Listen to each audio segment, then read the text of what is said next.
Good morning मेरे प्यारे बच्चों, केड़ो हाल है, केम छो? मजा में? ओके। सो आपके वहां ठंडी वंडी कैसी है? फटाफट लिख दो एक बार कमेंट में, मैम है बहुत ठंडी या नहीं है।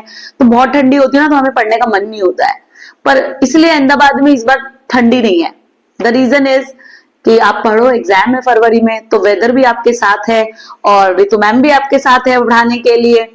तो आ जाओ फटाफट, हम करेंगे paper number 5 accounts, paper number 5 section D, question number 37। और पवन सर का वीडियो देखा या नहीं देखा फटाफट बता दो, ठीक है। और ओसीएम का कुछ बच्चे जो पीडीएफ वगैरह मांग रहे थे, तो कुछ वीडियोस में जहां आपको सिखाया जा रहा है थियरी के क्वेश्चन, वहां उनके डिस्क्रिप्शन में जाके देखना, तो आपको पीडीएफ भी मिल जाएगी। ओके, तो आ जाओ अभी मेरे साथ सेक्शन डी। ये वीडियो स्किप करके नहीं जाना है, मेरा तो देखना ही है। Okay, section D question number 37। तो आ जाओ मेरे साथ स्क्रीन पर। चलो तो स्टार्ट करते हैं। स्क्रीन पे दिख रहा है आपको question number 37, determine the value of goodwill on the basis of 3 years of purchase. और क्या दे रखा है? Purchase of average profit. इतना सिंपल क्वेश्चन 12th बोर्ड में। ओके, तो आधे तो बोल रहे हैं हम खुद कर लेंगे, मैम आप टफ वाले कराओ सिर्फ। तो लिखो आपको आता है नहीं आता, कमेंट में लिखो जाके। चलो कुछ करते हैं। क्वेश्चन नंबर 37 आपको आता है तो वीडियो पॉज करके अपने आप करो, फिर लास्ट में जाके आंसर चेक करना, ठीक है। चलो क्वेश्चन नंबर 37। तो ईयर्स दे रखे हैं आपको, लिखो ईयर्स। ईयर्स कहां से दे रखे हैं आपको? 2021 से। तो 2021, 21, 22, 22, 23, 23, 24 एंड 24, 25, ठीक है। प्रॉफिट लिखो 2,10,000। प्रॉफिट लिखो 2,10,000। आगे लिखो कितना है? 190, 1,90,000, 2,15,000 एंड 2,20,000, ठीक है। प्रॉफिट आ गया तो सिंपल एवरेज निकालना है। सिंपल एवरेज का मतलब आपको प्रॉफिट्स का क्या करना पड़ेगा? Total. Very good. So total कर लो। तो टोटल आएगा मेरा, कैसे कहां रख देते हैं ये लोग, मिल गया है। चलो मैं भी कर लेती हूँ। तो ये हो गया 4,10,000, ऊपर के दो तो मैंने कर लिया ऐसे ही। 190 plus 2,15,000 plus 2,20,000, so you will get 10,35,000। आगे आपका आंसर 10,35,000। क्या ये आंसर है? नो मैम, ये तो प्रॉफिट का टोटल है। ओके, सो लिखो average profit is equal to, लिखो average profit is equal to total profit, total profit divided by number of years. So total profit आया आपका 10,35,000 divided by how many number of years are there? 5. So करो 10,35,000 divided by 5. So 2,07,000. क्या ये answer है? No. हमसे question में क्या था पूछा था? गुडविल। बच्चे है ना इतने खुश हो जाते हैं, वाओ क्या क्वेश्चन है, और फिर इतना ही करके आते हैं। तो ओवर एक्साइटेड भी नहीं होना। आपको आता है, मुझे बहुत अच्छे से पता है, लेकिन हमें एग्जाम में ओवर एक्साइटेड भी नहीं होना, ठीक है। हमें ये नहीं निकालना था, हमें निकालना था गुडविल। तो बच्चे क्या करते हैं, इसके आगे गुडविल निकालते ही नहीं, बस इतना सा लिखाते हैं। अरे लिखा था एवरेज परचेज ऑफ 3 years, ठीक है। बोलते हैं ध्यान नहीं रहा मैम, 2,07,000 इंटू 3। वो ध्यान नहीं रहते, नंबर नहीं देंगे, वो जितना आपने नोटबुक में लिखा है उसके नंबर देंगे। So you will get 6,21,000. So what is your answer for the goodwill is 6,21,000. Here's your answer. Okay, so ले लो स्क्रीनशॉट फटाफट, सिंपल सा क्वेश्चन था। 37 completed. Let's do 38. 38. Okay, चलो 38 देखते हैं, वो भी गुडविल का ही होता है। The capital of Pooja and Pratna's firm is 8 lakh. Okay, capital दे रखा है। The expected rate of return is 12%। Last year profit are 1 lakh, 140, 90 respectively. Determine the value of the goodwill on the purchase of 2 years of purchase last 3 years of average super profit method है, ठीक है। चलो आ जाओ तो question number 38 पर। तो आपको सबसे पहले क्या लिख लेना है, आपको कॉलम बना लेना है। सबसे पहले स्टेप वाइज चलेंगे, ठीक है। तो हम लिखेंगे एक मिनट, हम लिखेंगे calculation of goodwill by super profit method.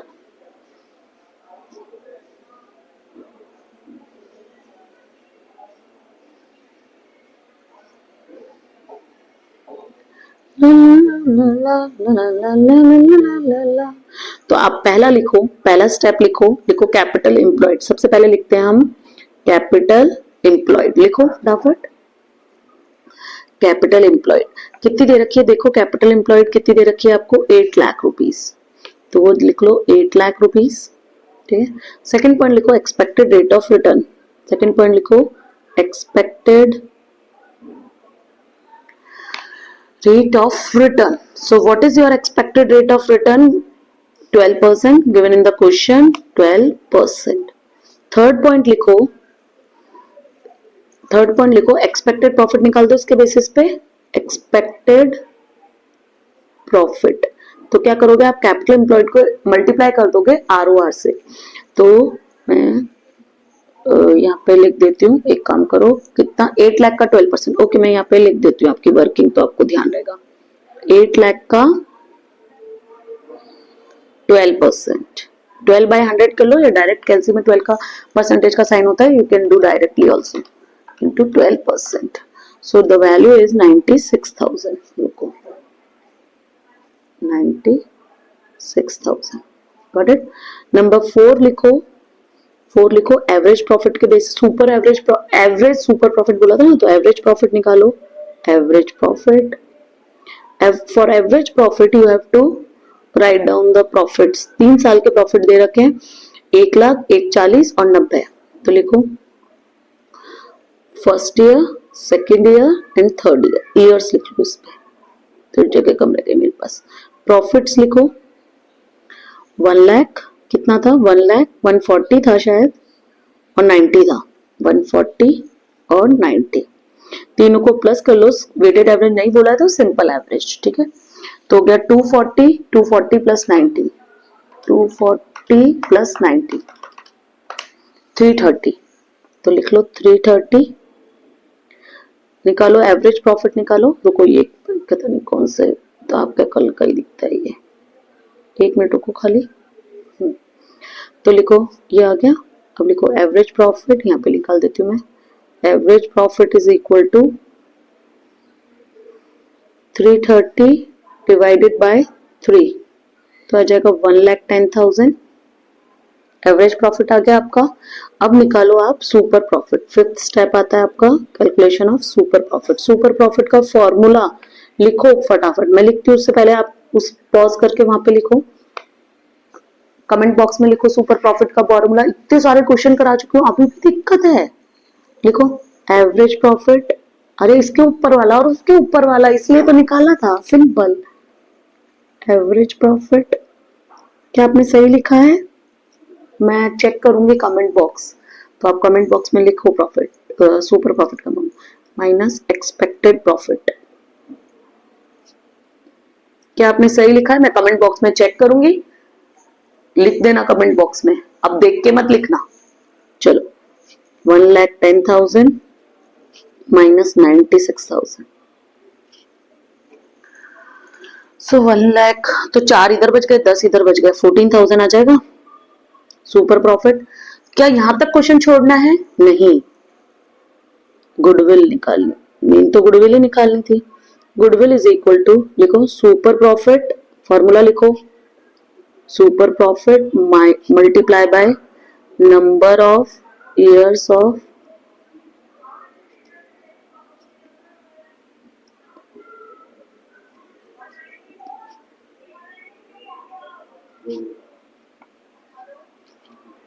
$28,000,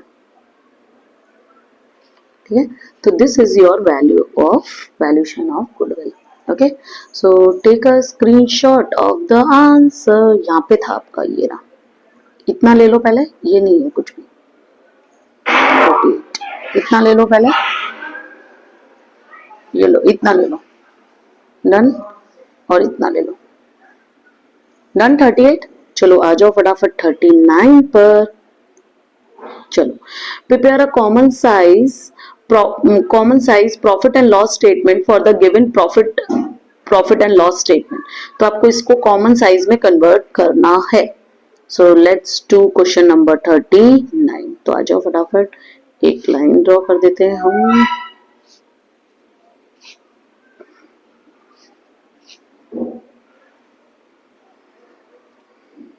ठीक है, चलो क्वेश्चन नंबर 39 पे आ जाओ। क्या बोल रहा है? ओके, कॉमन साइज P&L बनाना है आपको, तो आप बनाओ फटाफट, फॉर्मेट बनाना पड़ेगा। तो पहले आप फॉर्मेट बनाओ, लिखो कॉमन साइज, हेडिंग डालो, साथ साथ बना लो मेरे, लिखो common size profit and loss statement, profit and loss statement, common size profit and loss statement. ठीक है, चलो, तो common size profit and loss statement. Okay, अब कॉलम्स बनाओ। तो आपका पहला कॉलम आएगा पर्टिकुलर का, पहला कॉलम बना लेना पर्टिकुलर का। ठीक है, दूसरा कॉलम नोट नंबर का, तीसरा कॉलम आपका ईयर्स का डेटा, 2 ईयर का डेटा होता है तो 2, फिर इंक्रीज डिक्रीज और परसेंटेज इंक्रीज डिक्रीज। ठीक है, done.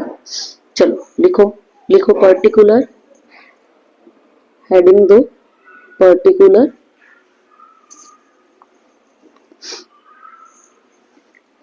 Note number, note number, फिर 31, 3, कौन सा ईयर दे रखा है क्वेश्चन में, देखो कौन कौन सा ईयर दे रखा है, 24 और 25। मैं हमेशा सीधा करके लिखती हूँ, आपको पहले भी बताया मैंने, 24 एंड 31, 3, 25। ठीक है, कितना हो गया? अब लिखो इंक्रीज डिक्रीज,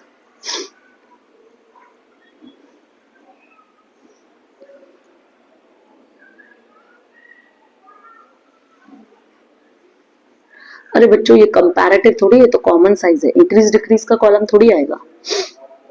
कॉलम आएगा सेल्स के ऊपर, हम सारे खर्चों का सेल्स के ऊपर परसेंटेज निकालते हैं। ये तो कॉमन साइज है ना, कॉमन साइज ही पढ़ लेना। आप ज्यादातर उस चैप्टर में कंपैरेटिव पढ़ लेते हो और कॉमन साइज भूल जाती हो। ठीक है, तो यहाँ पे लिखो 31, ये किसका लिख रहे हैं हम, 31, 3, 24 का ही देखेंगे, और ये 31, 3, 25 का ऐसे लिखते हैं उसमें। ठीक है,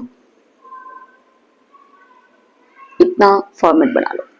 चलो, अब आप फर्स्ट हेडिंग डालो, तो मैं ये वाला पेन यूज करती हूँ। फर्स्ट हेडिंग डालो सेल्स, सेल्स को 100 मान लेते हैं इसमें। ठीक है, तो सेल्स पहले आपकी कितनी दे रखी है, कितनी दे रखी है सेल्स, 37 नहीं 30 लाख और 37 लाख 50,000।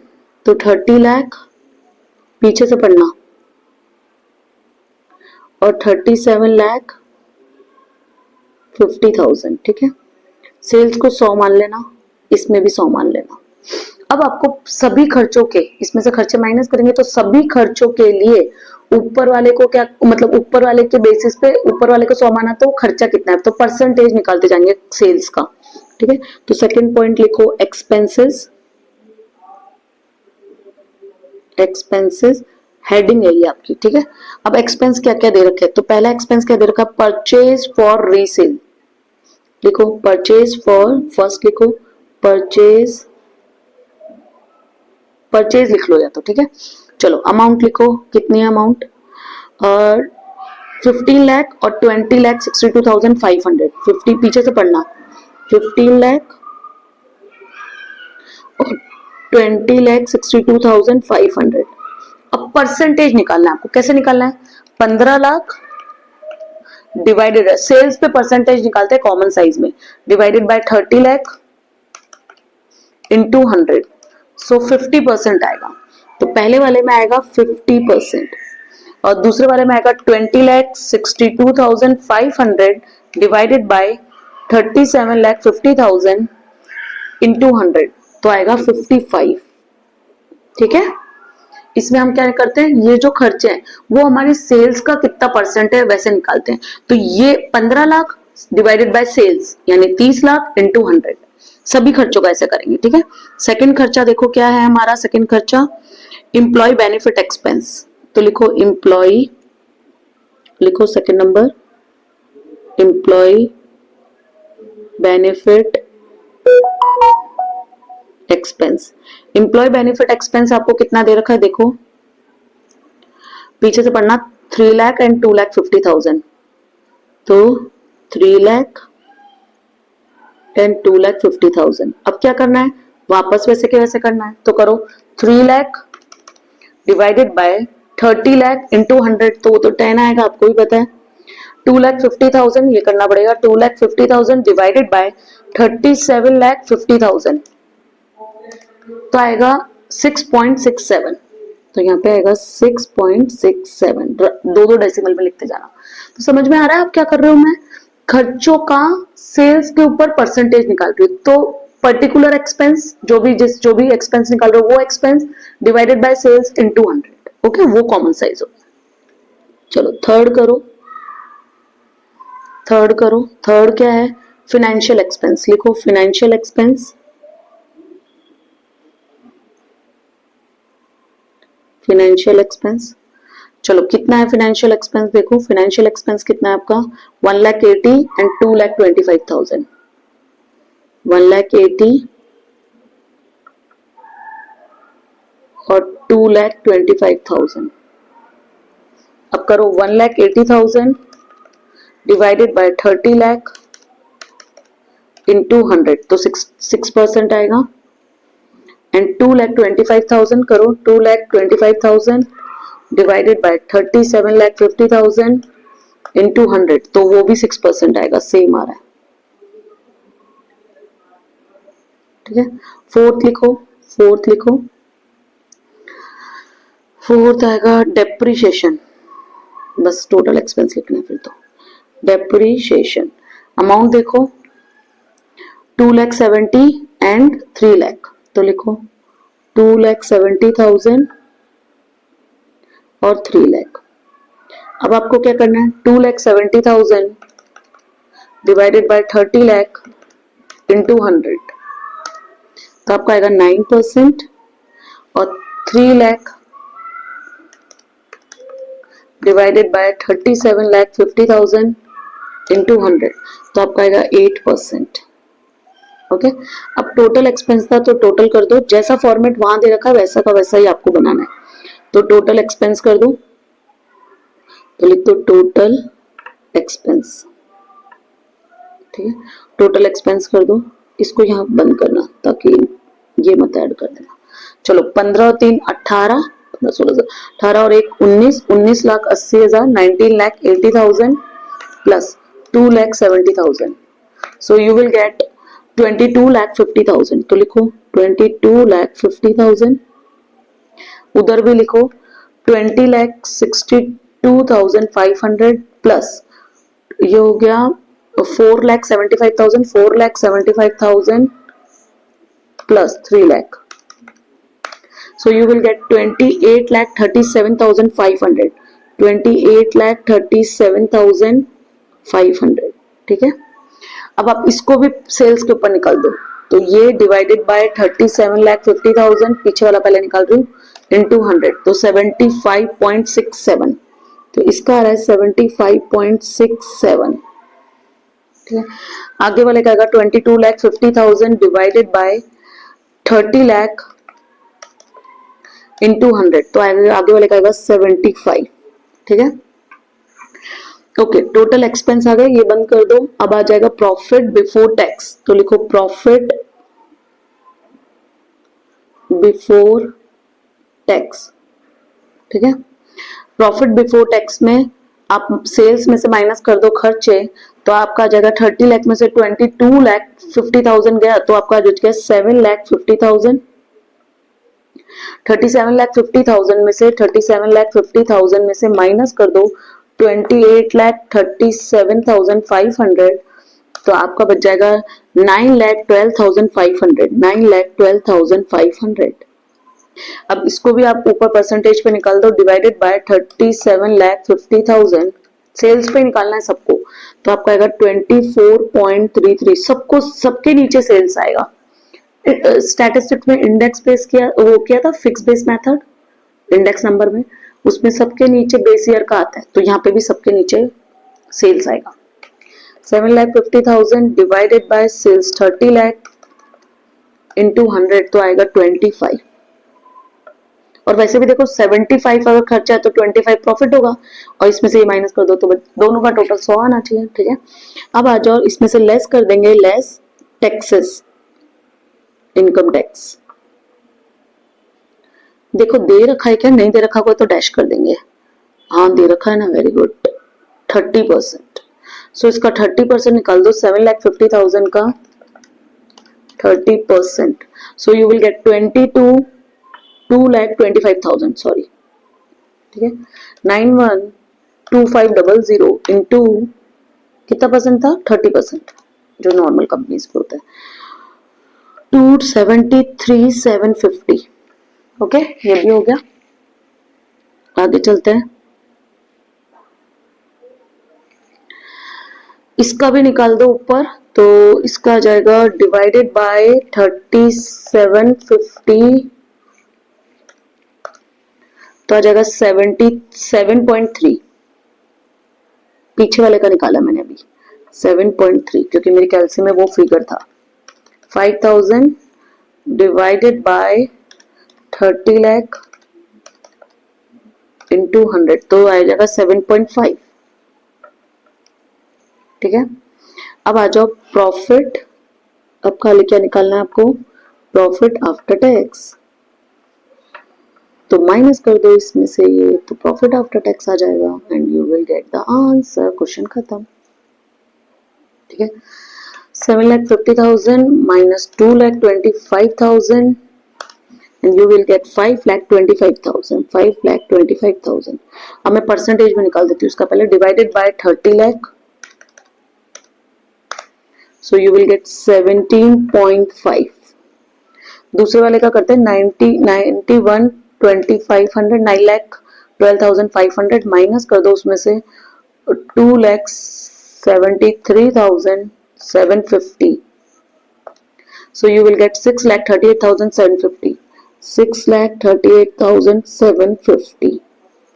ओके, अब डिवाइड कर दो इसी वैल्यू को 37,50,000 से इंटू 100, तो आपका आएगा 17.03 and we have completed the answer।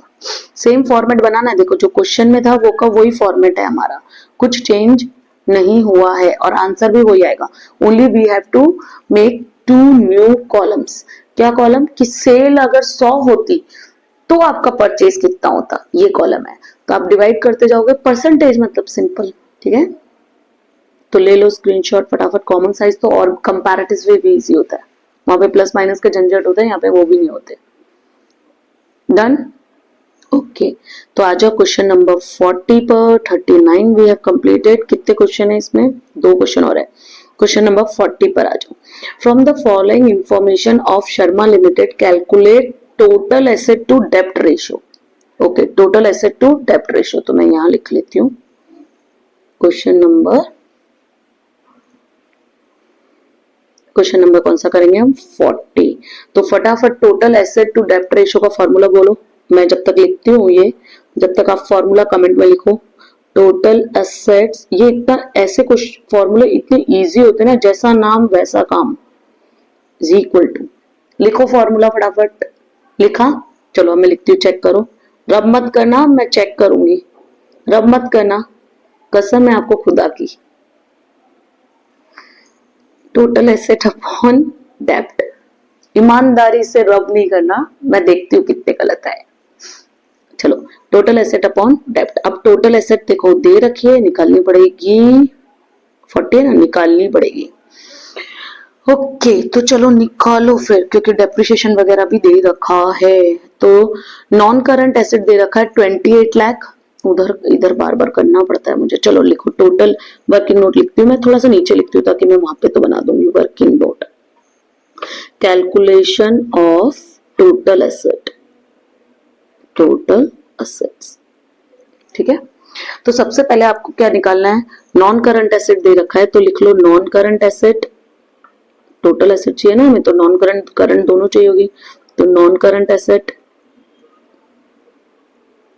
Non current asset यानी फिक्स्ड एसेट कितनी दे रखी है आपको, ग्रॉस दे रखी है, तो इसमें से डेप्रिसिएशन माइनस करना बाकी है, तो 28 लाख, तो लिखो 28 लाख, उसमें से माइनस कर दो डेप्रिसिएशन, डेप्रिसिएशन कितने का है 3 लाख का, तो आपका बच गया कितना 25 लाख। तो डेप्रिसिएशन माइनस करने के बाद आज की वैल्यू लेते हैं, तो पहले वो ले लो, फिर इसमें प्लस कर दो current asset, current asset, total asset चाहिए तो करंट नॉन करंट दोनों आएगी, तो करंट एसेट दे रखा है क्या, दे रखा है 5 लाख रुपए,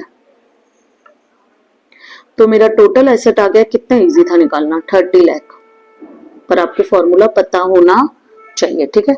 अब आपको क्या निकालना है, टोटल एसेट आ गया, अब आपको क्या निकालना है, टोटल डेप्ट निकालना है, तो वर्किंग नोट 2 लिख दो, लिखो calculation of total asset upon डेप्ट, कैलकुलेशन ऑफ डेप्ट, डेट मतलब नॉन करंट लाइबिलिटीज, ठीक है, डेट मतलब डेटर नहीं होते, ये कंफ्यूजन में तो नहीं हो ना अभी तक भी, बच्चे नहीं हो अब आप, तो लिखो टोटल देखो क्या दे रखा है उससे पता चलेगा, फॉर्मूला थोड़ी लिखना है हमें, देखो कि कैपिटल दे रखा है, रिजर्व दे रखा है, टोटल लाइबिलिटीज दे रखी है और करंट दे रखी है, तो टोटल में से अगर मैं करंट माइनस कर दूंगी तो मेरा क्या आ जाएगा, नॉन करंट आ जाएगा, तो टोटल लाइबिलिटी कितनी है देखो, टोटल लाइबिलिटीज,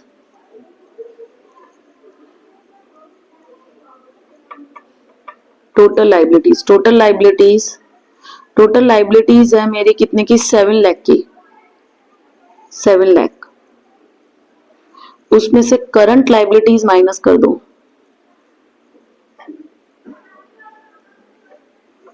वो कितनी थी 1 लाख, तो आपकी नॉन करंट लाइबिलिटी बच जाएगी, सॉरी डेप्ट बच जाएंगे, डेप्ट लिख दो ना, वो तो लिखा हुआ है ना, खाली वैल्यू लिखो आप, तो 6 लाख, तो डेप्ट बच जाएंगे 6 लाख, ये total of the liability side नहीं है, इसके अंदर कैपिटल का पैसा है वगैरह ऐड नहीं है, नहीं तो वो तो 28 लाख था, समझ रहे हो, दोनों साइड का टोटल तो सेम होना चाहिए ना, तो वो नहीं है, ये 7 लाख में आप कैपिटल माइनस मत कर देना, वो तो वैसे ही दे रखा है आपको, ठीक है। अब लिख दो फॉर्मूले में 30 लाख डिवाइडेड बाय 6 लाख, लिखो फॉर्मूले में 30 लाख, अच्छा बताओ टोटल, ये total asset upon debt ratio किस में लिखते हैं, टाइम्स में, रेशियो में, काई में, अच्छा मैम लिखा तो है रेशियो में, तो रेशियो में ही लिखेंगे, 6 5 30, तो आंसर आएगा 5:1, ऐसे रेशियो में लिखना, अगर आप खाली 5/1 लिख दोगे तो हाफ मार्क्स काट लेंगे वो लोग, ठीक है, 5:1। लास्ट क्वेश्चन आ जाओ, question number 41, last but not the least, ठीक है, चलो क्वेश्चन नंबर 41 आ जाओ फटाफट, क्या पूछा है, फोटो लेना है, फोटो लो, तो फिर पहले फोटो लो ले लो फटाफट, डन, चलो क्वेश्चन नंबर 41 आपको बनाना है, determine cash flow from investing activity, investing activity, तो लिख लो cash flow from investing activity, invest किस में करते हैं हम, एसेट्स में, ठीक है, सॉरी इन्वेस्टिंग एसेट्स लिख दिया, इन्वेस्ट एक्टिविटी, बताओ गुड्स खरीदते हैं तो पैसा नहीं, सॉरी एसेट्स खरीदेंगे तो पैसा आता है या जाता है, अगर मैंने फर्नीचर खरीदा तो पैसा आता है या जाता है, कई लोगों को तो ये भी नहीं पता होता, अच्छा आपको पता है, वेरी गुड, तो पहले मैं कॉलम बना देती हूँ, पर्टिकुलर और अमाउंट, इतना ही चाहिए होगा, छोटा सा या कम ही इंफॉर्मेशन है, तो मैं इतना ही बना देती हूँ, पर्टिकुलर एंड अमाउंट, ठीक है। चलो देखते हैं क्या इंफॉर्मेशन दे रखी है, ओपनिंग बैलेंस ऑफ मशीन और क्लोजिंग बैलेंस ऑफ मशीन देख रहा है, इसका मतलब मशीन अकाउंट बनवाएगा, लिखो लिखो, थोड़ी जगह छोड़ के बनाती हूँ, मशीन अकाउंट, ठीक है, लेजर बना लेना पूरी अच्छे से, तो मैं पर्टिकुलर अमाउंट बनाती हूँ, हेडिंग डाल दो पर्टिकुलर अमाउंट, पर्टिकुलर डेट तो दी नहीं है ना, इसलिए नहीं लिखा मैंने, अमाउंट दिया ही नहीं है तो कैसे लिखूंगी। ओपनिंग बैलेंस लिखो टू बैलेंस और क्लोजिंग बैलेंस लिखो बाय बैलेंस। ये तो पता है ना, एसेट का बैलेंस डेबिट साइड आता है, ठीक है। चलो ओपनिंग बैलेंस लिखो, कौन सा क्वेश्चन था, 41, 4,50,000 और 4 लाख, तो लिखो यहाँ पे 4 लाख, नहीं ओपनिंग 450 था, 4,50,000 बोला ना पहले, 4,50,000 एंड 4 लाख, ठीक है। चलो नेक्स्ट क्या बोला है आपको, book value of the machine sold during the year 25,000 और उस पर डेप्रिसिएशन प्रोवाइडेड ऑन मशीन 50,000 और selling price of the machine, पूरा मशीन अकाउंट ही चाहिए, मशीन अकाउंट ही खाली बनवाना, ठीक है। तो book value of the machine sold during the year was 25,000, तो आपने बेची है तो पैसे आएंगे, कितने की है, कितने की बेची है, बुक वैल्यू दो, नहीं ये तो बुक वैल्यू है, कितने में बेची, 15,000 में, तो हमारे पास 15,000 आएंगे, तो बैंक बाय लिखो, बाय बैंक 15,000। बुक वैल्यू कितनी थी उसकी ऑफ द मशीन सोल्ड, 25,000, तो आपको बाकी क्या हो गया होगा, लॉस, तो by loss on sale of machine, समझ रहे हो। बुक वैल्यू दे रखी है जो मशीन बेची है उसकी, ये चैप्टर 11th का चैप्टर है। अगर 25,000 की मशीन मतलब सेल की मशीन की बुक वैल्यू दे रखी है, 25,000 की मशीन 15 में बेची तो 10,000 का क्या हो गया, लॉस। तो एंट्री क्या होती है, bank account debit, loss on sale of machine account debit to machine, और टू मशीन में 25,000 आएंगे, लॉस में 10,000, बैंक में 15,000, तो वो मैंने ट्रांसफर कर दिया, ठीक है। और डेप्रिसिएशन लगा है, बाय डेप्रिसिएशन बची हुई मशीनों पे टोटल डेप्रिसिएशन, यानी सब मशीनों पे टोटल डेप्रिसिएशन ही दे रखा है, मशीन इज 50,000, तो बाय साइड में लिख दो, क्योंकि एंट्री होती है depreciation account debit to machine 50,000, ठीक है।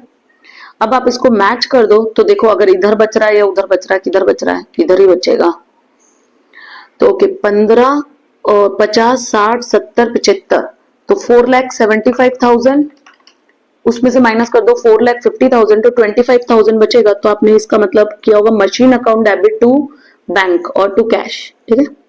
तो टू बैंक या कैश कितने से, 25,000 से, यानी आपने कोई मशीन खरीदी होगी, बैलेंसिंग फिगर, दोनों साइड का टोटल मैच कर दो, तो आप इधर आ जाएगा 4,75,000 और इधर भी आ जाएगा 4,75,000। अब ऊपर आ जाओ, अब जहां जहां कैश आया वो ट्रांसफर कर दो उसमें, तो एक तो ये रहा बैंक आया, जहां जहां एक ये रहा, ये दोनों ट्रांसफर कर दो उसमें, ठीक है। तो लिखो सेल ऑफ मशीन बेची होगी तो पैसे आए होंगे, सेल ऑफ मशीन कितने में बेची थी, ये रहा 15,000, तो पैसे आए प्लस में, ओपनिंग बैलेंस तो दे नहीं रखा। और परचेज ऑफ मशीन, परचेज कितने की है, 25,000 की, तो 10,000 का क्या बच गया, आउटफ्लो बच गया। तो investing activity 10 flow is cash outflow, cash flow from investing activity, flow from investing activity,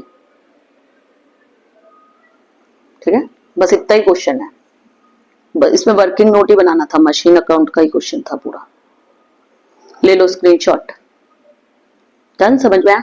जहां जहां पैसा आया प्लस में, जहां जहां पैसा गया माइनस में, लेकिन ये क्वेश्चन में डायरेक्ट नहीं दे रखा था, हमको क्या दे रखा है, machine account ledger, machine ledger के लिए सारी इंफॉर्मेशन दे रखी है। तो ओपनिंग बैलेंस लिखो, क्लोजिंग बैलेंस लिखो, डेप्रिसिएशन बाय साइड आएगा ही, क्योंकि एंट्री होती है depreciation account debit to machine, तो बाय साइड डेप्रिसिएशन आ गया। और सेल, अगर आप मशीन बेच रहे हो तो उसकी एंट्री क्या होती है, उसकी एंट्री होती है बैंक अकाउंट डेबिट, प्रॉफिट हो रहा होता है तो क्रेडिट कर देते हैं, लॉस हो रहा होता है तो डेबिट, तो loss on sale of machine account debit, sale of machine account debit में लिख देती हूँ एंट्री टू मशीन, तो इसकी लेजर पोस्टिंग कर दो लेजर अकाउंट में, ठीक है। 25,000 की बुक वैल्यू थी, आपने बेचा 10,000 में, नहीं सॉरी 10 नहीं 15,000 में, आपने बेचा 15,000 में, तो 10,000 का क्या आया होगा आपको, लॉस, सिंपल। इसकी बस ऊपर लेजर पोस्टिंग करी है मैंने, डन, ले लो स्क्रीनशॉट। ओके अगर आपको किसी भी क्वेश्चन में दिक्कत आए तो आप मुझे कमेंट में लिख सकते हैं। एंड प्लीज एक पिंकी प्रॉमिस, क्या अभी मैं देख रही हूँ कि आप कम कम देख रहे हो वीडियो, ठीक है, तो आप प्लीज अपने दोस्तों के साथ शेयर करो ताकि दूसरों की भी प्रॉब्लम सॉर्ट आउट हो जाए। काला की सॉल्यूशन आप बिना देखे भी कर रहे हो तो भी आंसर तो देखो, ठीक है। क्यों? क्योंकि कई लोगों को यही नहीं पता चल रहा कि वो कर रहे हैं जो सही कर रहे हैं या नहीं कर रहे। उनको लगता है बैलेंस शीट मैच हो गई इसका मतलब मेरा आंसर सही है। अरे किसी भी चीज के दो इफेक्ट दोगे तो बैलेंस शीट मैच ही हो जानी है, पर दोनों साइड ही आपका टोटल गलत है बैलेंस शीट का, समझ रहे हो। तो बैलेंस शीट किसी भी चीज का गलत इफेक्ट भी दे रहे हो लेकिन दोनों साइड इफेक्ट दे रहे हो तो वो कंपनसेट एरर होती है, तो आपकी बैलेंस शीट मैच हो जाएगी आपस में, लेकिन आंसर से मैच नहीं होगी। तो बेटर है कि आप भले अपने आप कर रहे हो पर एटलीस्ट आंसर चेक कर लो वेदर इट इज करेक्ट और not. And please do like my channel and subscribe my channel. Thank you, have a nice day.